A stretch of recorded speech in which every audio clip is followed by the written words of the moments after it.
What's up? What's up? What's up, good people? We are back, as promised. Oh, almost lost the doggone phone, as not promised. um, and the situation that's here now is your boy Lebron James, as he's getting ready to take the podium. We get to now hear what Mister I can do everything right, LeBron James.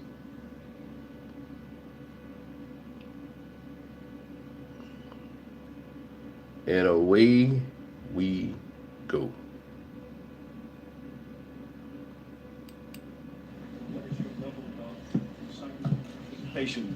Playing for a team that has such great talent, but also an iconic franchise.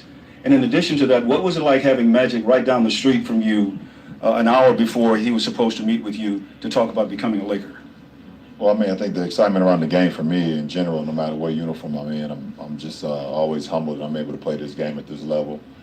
I think we all know, and it can speak for itself, that this franchise has been a historical franchise in this league for years. You know, don't even have to talk about the years they won championships, talk about the players that's came through this franchise, that's worn this uniform, so that's an excitement in its own right. And then it's just always humbling for me anytime I get an opportunity to be a part of something special, and I believe the conversation I had with Magic that night was a special night, so I'm happy to be in this point today.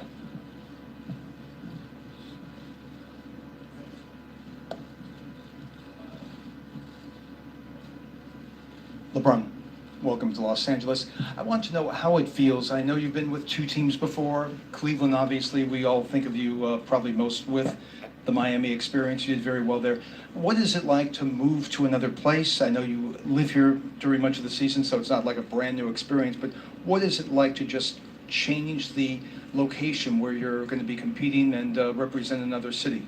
I mean, well, it's always challenging when you move, no matter if you do it as a professional or if you've done it, in your adolescent days, which I did a lot. So, moving from place to place is something that I've been accustomed with, especially growing up, where I come from. So, it's more challenging for your family, and your friends that take the leap and take the change as well. It's an uncomfortable position for them at the beginning, uncomfortable for me as well. Just, learning new streets, learning new routes, learning new, new people, being around a different environment.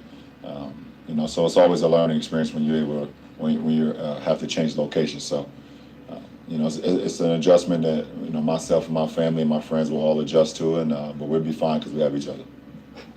Hey, LeBron, Kurt Sandoval from ABC7. Get us out this nightmare. The NBA Finals 8 consecutive years. The last time you weren't in the finals is when this franchise was in the finals. What's your expectations as a man who's measured by championships? Well, my expectation, is to try to get better every single day. I don't expect nothing. You work for what you want, and you can't expect anything. I think that's all. For me, it's all part of the process, and we don't know. It's the unknown. The unknown is, what to expect at the end of the road. So I don't never base anything off of that.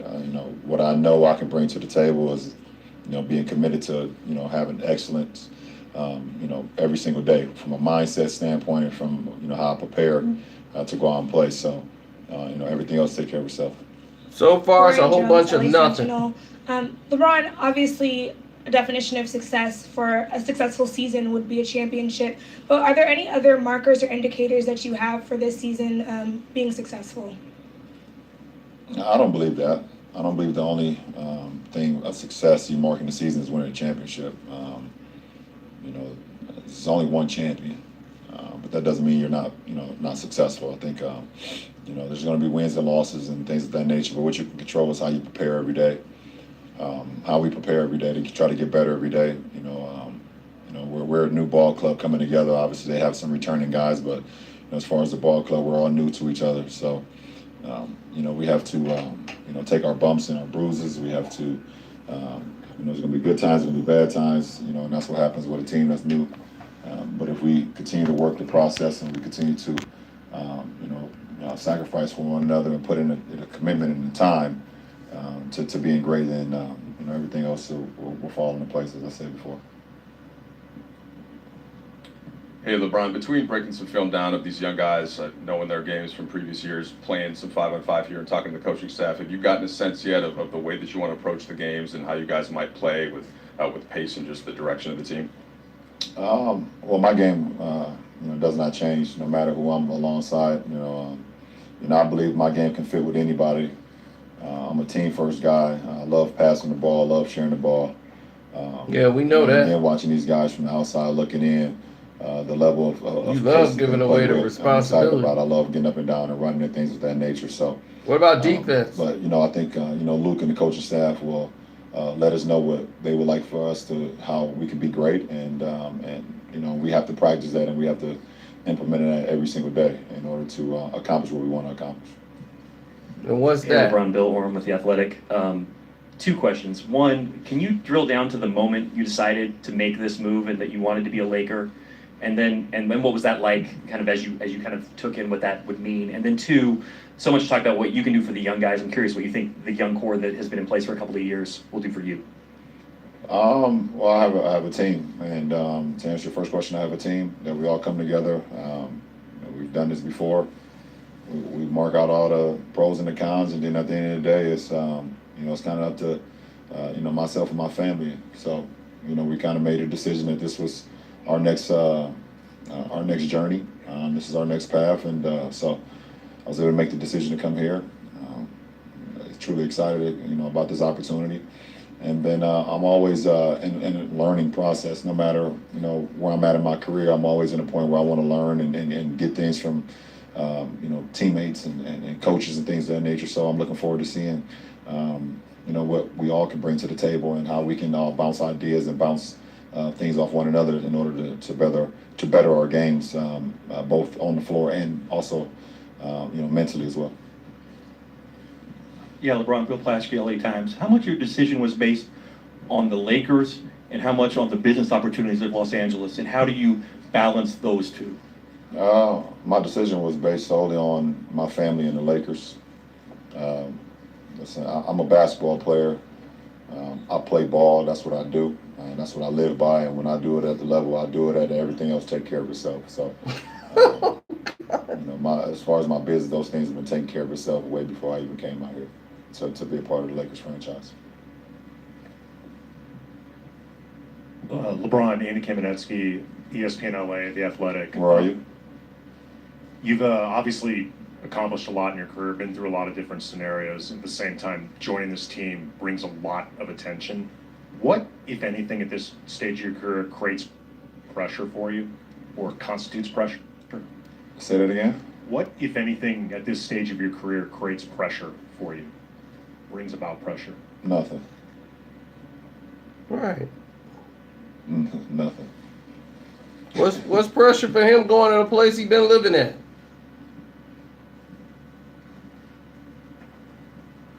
No one's expecting him to win this year. He loves that. Hi, Marcelo Correia from TV Global Brazil. People still think about what this Golden State Warriors team can be in the league at this moment, because they keep adding pieces to the team, and sometimes it looks unfair. But you have a young core here with you and some talented players as well. Do you think that this Los Angeles Lakers can beat Golden State in the Western Conference? We got a long way to go to get to Golden State. They can pick up right where they left off, starting with training camp. If they start today or whenever they start, we're picking up from scratch. So we have a long way to go. We can't worry about what Golden State is doing. Golden State is Golden State, and they're the champions, and they've been together for a few years now. So, we put that to the side. We can only focus on what we can do to get better every day as a Lakers franchise, and hopefully someday we can put ourselves in a position where we can compete for a championship, as Golden State has done for the last few years.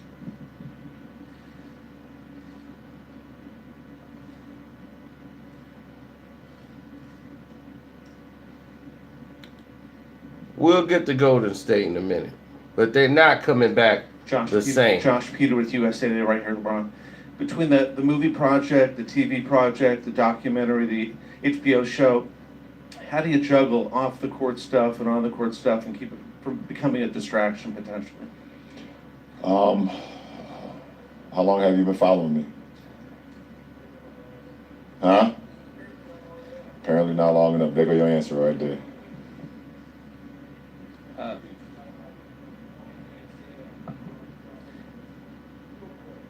Right. Your whole life has been a distraction. Because you create the distraction. To be honest, I didn't get an opportunity to see it. Sunday is usually, for the most part, family day with me and my kids and football. So I didn't get an opportunity to see it, so I can't even answer that. LeBron, over here, Young Masluki, ESPN. You've been very good at kind of getting the strengths of your players, adapting to them and getting the best out of your teammates. I was wondering, how do you see all these pieces fitting? There's a lot of multiple ball handlers, versatile players. How do you see that? How do you envision this fitting? That's definitely exciting, for sure. When you see how many multiple ball handlers, how many guys that can do multiple things, pass, shoot, rebound, put the ball on the court, get out and run. So, it's going to be, fun to see how I can implement myself into that, and we can all implement each other and get the best out of each other. So tomorrow's going to be the start of, it's like the first day of school, for me. You know what to expect, but at the same time you don't know what to expect. Me being my first time here, part of this franchise and this system as well. So I look forward to seeing how I can work and how we all can work together.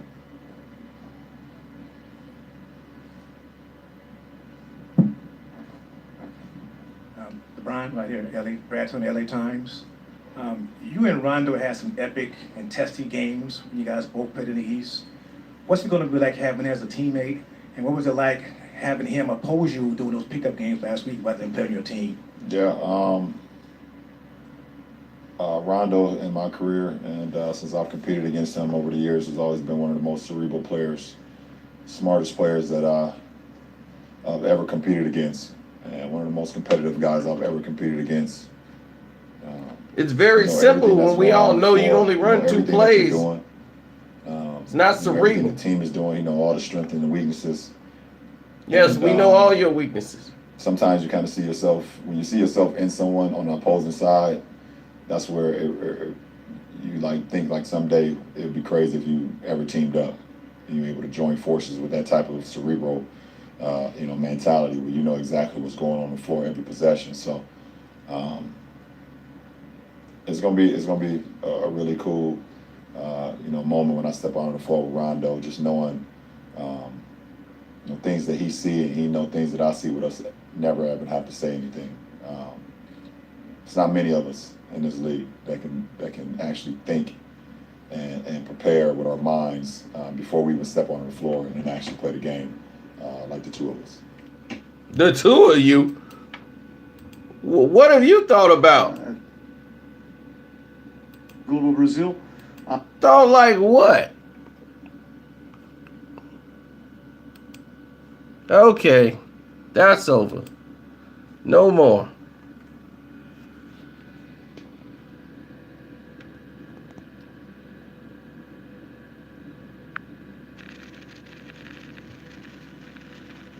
First off, I didn't even do a video on it. You know why? Because I wanted to be tasteful. I said, you know what? I don't even want to do it. LeBron James went up, and the guy kind of alluded to it in the interview. But we finna get to it right now. Hold on, we coming. Now,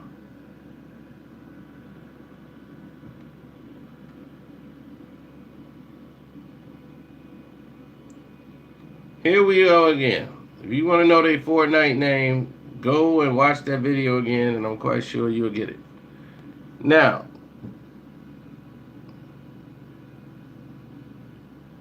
let's talk about this and what he said. He's talking about there's no pressure. Of course there's no pressure. That's why you went to the Lakers. There's no pressure for you to do nothing here in the first year. It don't depend on you, bum. It depends on who they get around you, bum. If it's about you, then that means you are going to be the determining factor on the championship. No, it's your president, your marketing that people got the cameras flashing in your face. It's not about what you do. You're 308th in defense, bum. How you going to improve that? You've gotten worse in defense every year. Defense wins championships.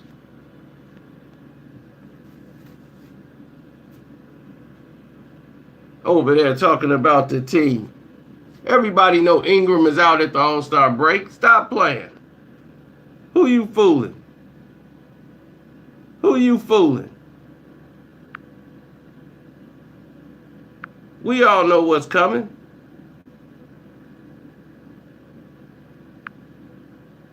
You can fool everybody else that's out there.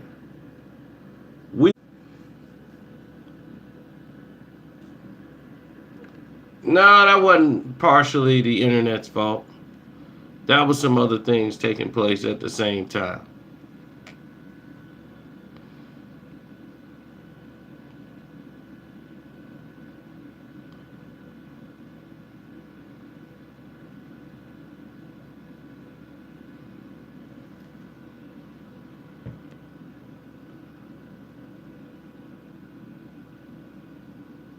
No, that wasn't internet.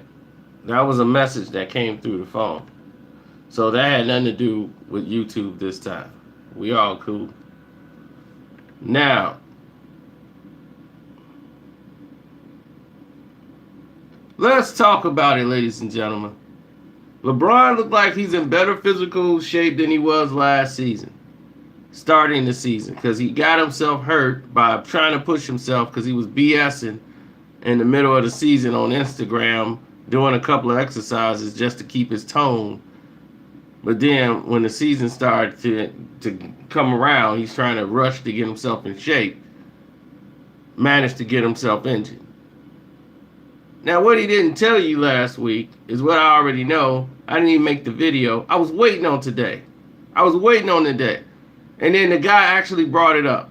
He actually scrimmaged against Rondo and Rondo's team. And Rondo's scrimmage team, they whooped the LeBron James team. They whooped the LeBron James-led team. How you get whooped by Rondo's team? Rondo's telling you what you doing wrong. And you ain't like that. Let's talk about that.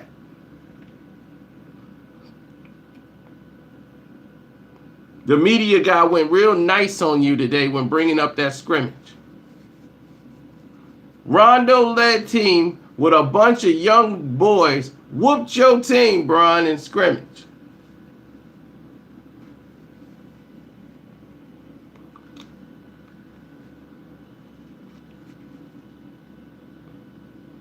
And what did he tell you, Bron?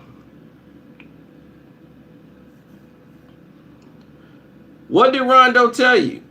And you told him, when you get as many rings as me, then you can give me advice. I know where to be.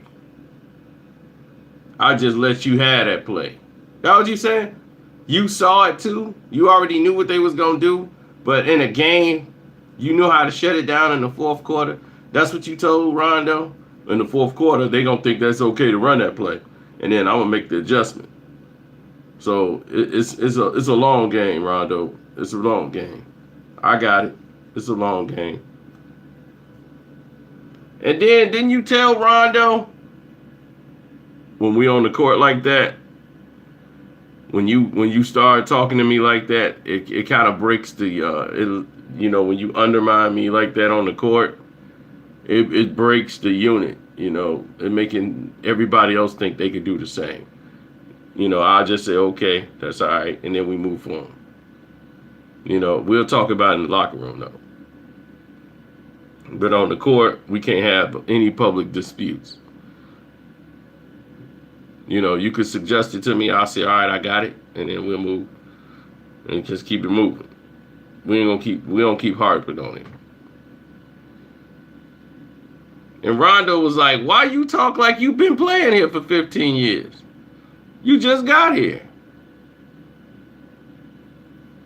See, this the stuff that the media should be talking about, but they not.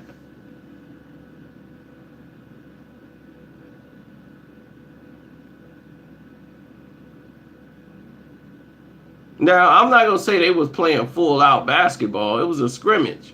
But the young boys were able to take advantage of LeBron. LeBron couldn't guard them. They were blowing by LeBron.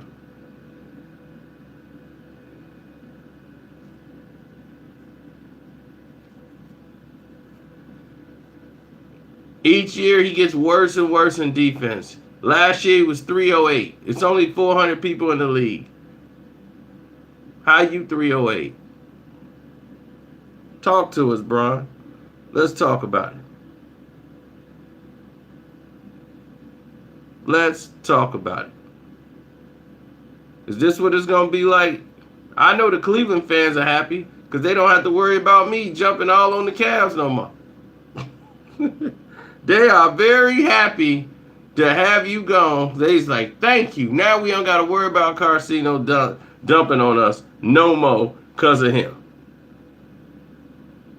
They probably having a party right now. Now the Lakers got to get it because of you.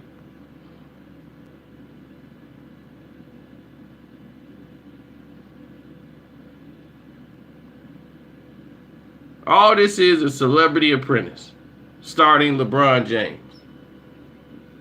Who's going to be gone by the All-Star break? Who will be on the roster? Who will it be? Who's going to take the blame for LeBron playing like crap? Will it be Kyle Kuzma or will it be Ingram? Oh, there's a trade. Ingram has been traded right before the deadline. So it's not about you, bum. If it was, you'll be leading the team to the Western Conference Finals. You would take this team as far as anybody's ever taken them. You ain't thinking about who's coming on the team. You got enough. Inspire. Teach. Instill. That's what you should be doing. I didn't hear any of that. And this whole media day, it's been all about him. Not once did I ever hear him mention Lonzo. Did I ever hear him mention Kuzma? Did I ever hear him mention Ingram? Did I ever hear him mention no other player but Rondo? Is Stevenson still on the team? Jeez. Heard nothing about him.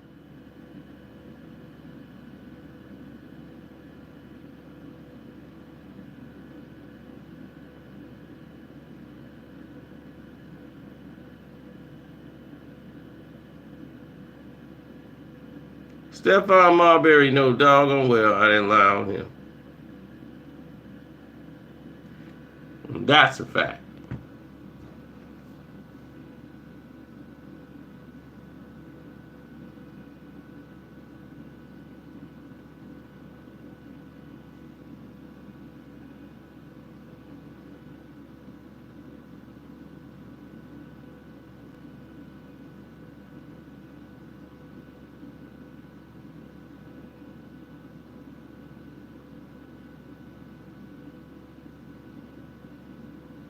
What did Stephon say I lied about?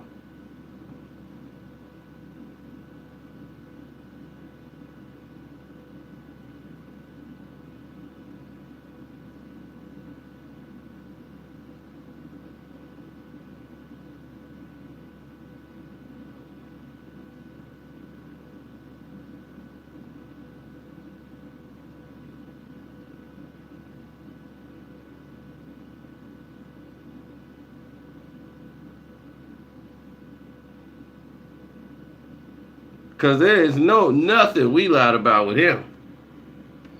I gave that boy the business.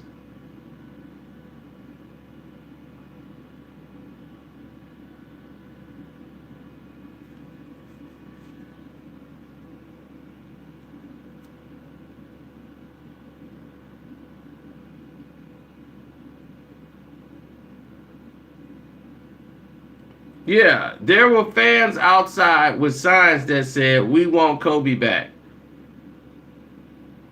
Laker fans. The cameras wouldn't focus on them.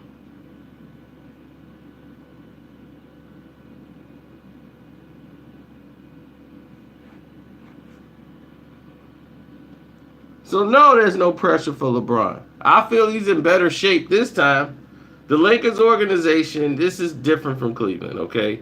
You have a whole different training staff. Their staff and their team is top notch when it comes to this situation.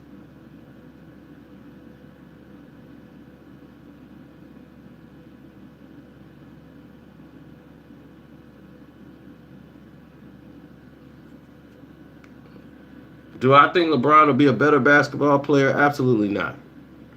Him being in better shape will help him out with the conditioning part, maybe. But when you drinking wine and sitting there drinking up wine and getting drunk, that's not going to help you with your conditioning in your older parts of your age. I don't care how much you work out. Last year, you looked like an old man over there needed an oxygen tank, over there breathing heavy in the third and fourth quarters. Other teams now like to run up and down the court, old man. They ain't trying to slow it down. The game is speeding up. Oh yeah, you guys can make donations to the page. Just click the link in the description box. Wine is delicious. Yep, and LeBron will tell you about it. Every last one of them. Ooh, that's a Merlot. Oh, that's a Merlot 83. Ooh, I gotta take that. Ooh, that's a Vino. Oh, that's a Vino right there. Oh, snap. That's a Vino. Vino Chapalowski. Ooh, that's that Vino Chapalowski. Mm-hmm. Look at that. Yes, yeah, that's that Vino Chapalowski. Mm-hmm. Yeah, put me another one right there. Mm-hmm. Oh, I can't drink it back to back like that? Oh, yeah. That's right. It still tastes like the last one. Yeah, okay. Yeah. See, yeah, I'm a wine connoisseur. Yeah, I'm gonna buy this whole thing right here. Yeah, and just make wine all day and just get drunk. LeBron's been a wino. That's why they ain't win. He whine when they don't win. He whine when they lose. Then he go drink wine. So it's perfect. He plays like a wino.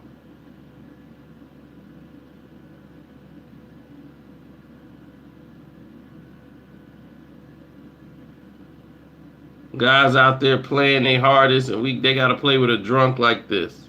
A wino.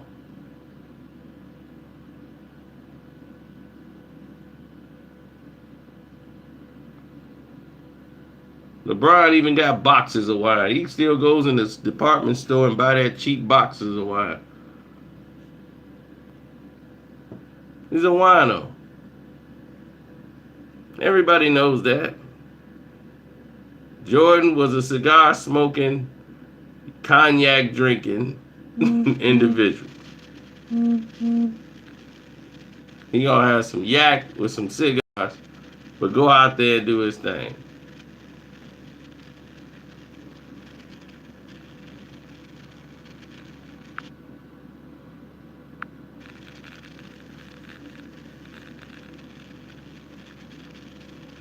I'm like, who drinking wine out of a box? LeBron. It was cheap. They had a sale. They had a sale.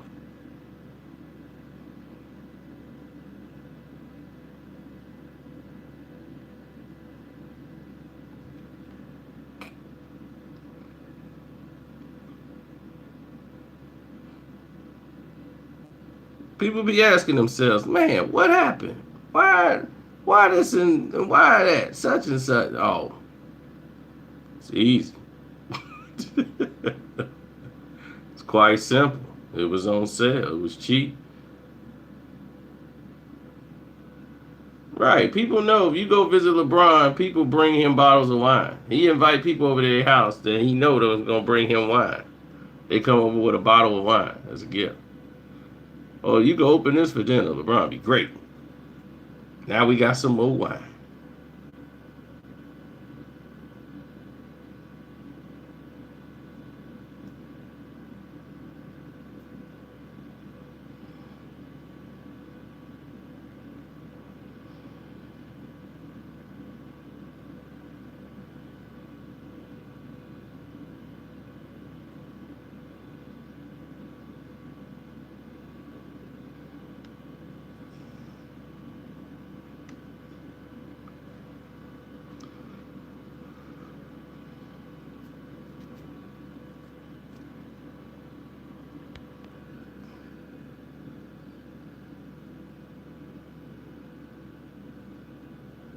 Oh, you think LeBron don't get fried?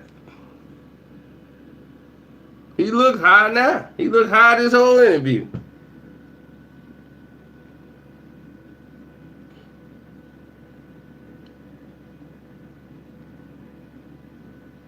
So the wino LeBron, now he's right in there wine country. He'll tell you all about it. Wine country, that's exactly where he going the whole offseason. Get whacked out of his mind on wine. The bottles are stacking up. And that's why you can't play defense, because you're drunk. You're lush.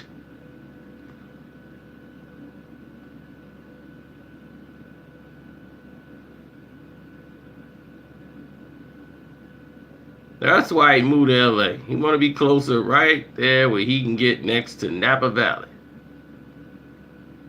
So he can get drunk. That's all he did. All off season, he worked out, he got in shape. I give him credit for that. Then at the end of the day, he go ruin it all by downing some bottles of wine. Wait, when he through playing, watch. You think I'm kidding? You gonna be seeing LeBron with a bottle of wine in his hand at all times. Somebody introduced him to wine and he never looked back.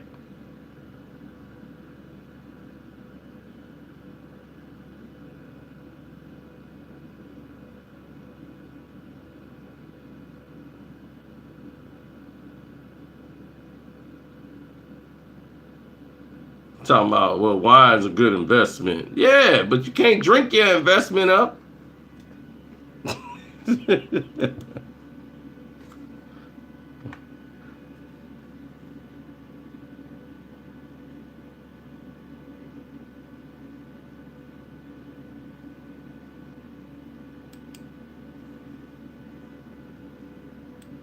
You ever heard, don't get high on your own supply?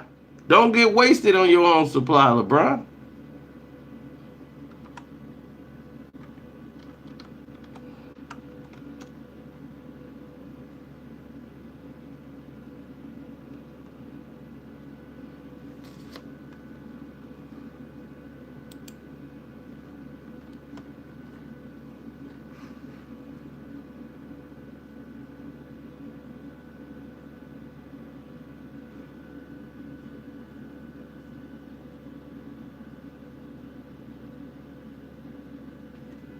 And he get mad his wife done picked wine that he wanted.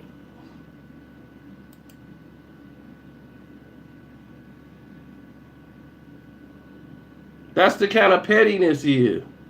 He don't want nobody else to get drunk, but he want to get drunk cheap. He drink cheap wine.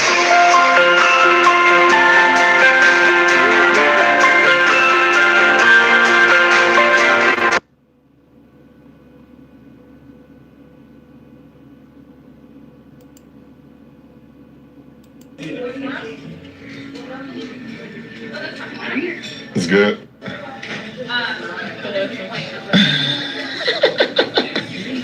Oh, forgot to update y'all on our festivities.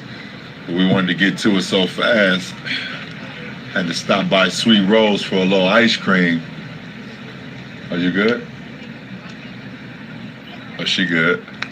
On our way to our anniversary dinner. Got my baddie with me. My baddie. Ooh. Ooh. I'm allowing her to pick out the wine tonight. Let me see what she chose.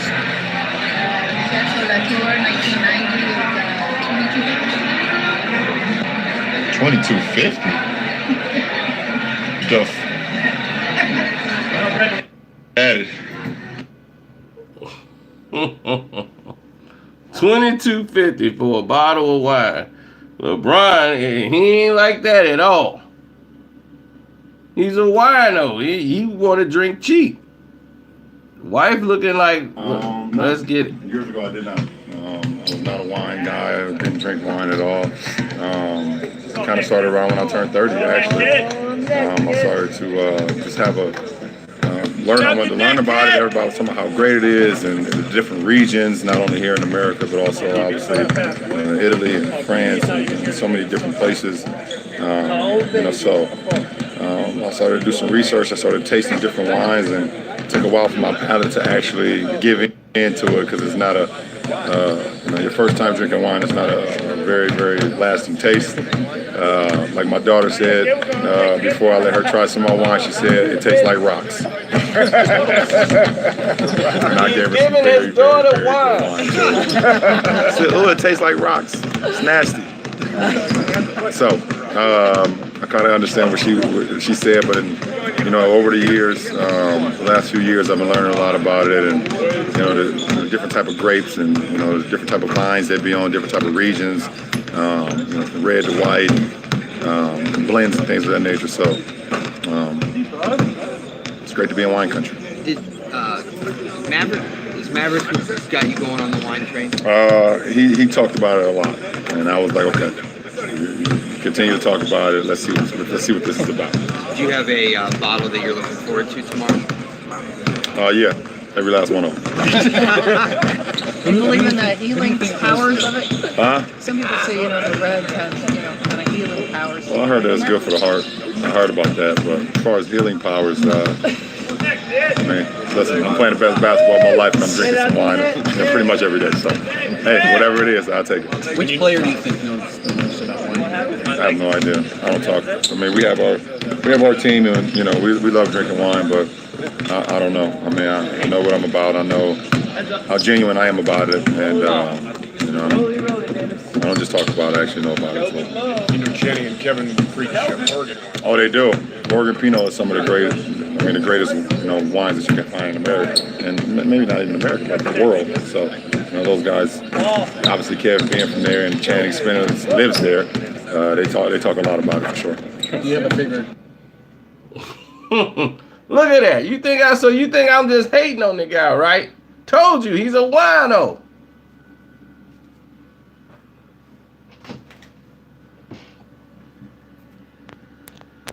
Yeah, he told you he drink wine every day. All he did was get drunk. What was you thinking about? Getting blazed? Getting drunk? Now you see why he out there on the court in a pool of sweat, and it's the second quarter. He out there drunk. He's sitting on the sideline huffing and puffing at 3 quarters. You can't run no 4 quarters of basketball after drinking wine? Who does that?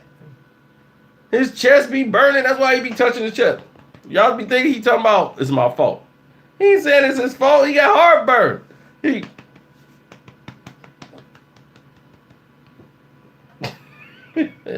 That's that heartburn kicking in.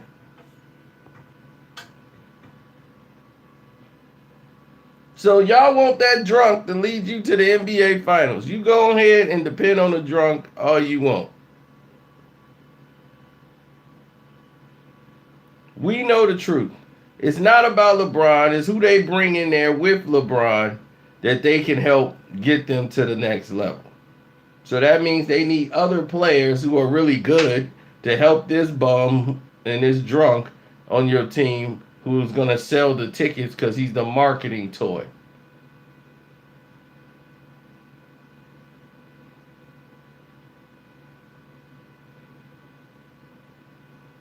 Right, they got to drag this guy up and down the court who's a liability defensively. Golden State have no problem getting rid of him. They know how to beat that bum. Ain't nobody worried about Lonzo Ball. And nobody's worried about nobody on that team. But I don't expect that whole team to even be together at All-Star break.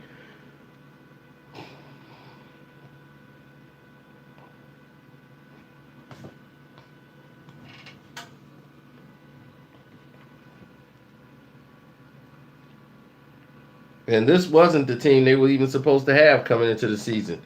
This isn't what they really put down on paper. The reason why they got these guys and couldn't get nobody else because nobody wants to come here to play with him. The word is out. Nobody wants to play with you, bum. You think you getting Kawhi Leonard? Kawhi ain't coming to play with you.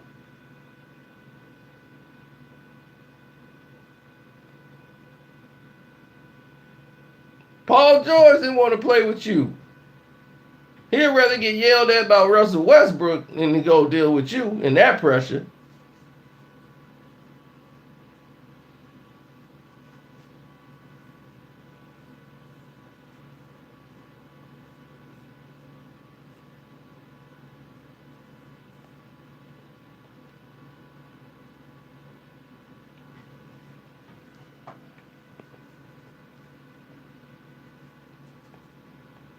So I had to play you the audio just in case you thought I was lying. He's a wino.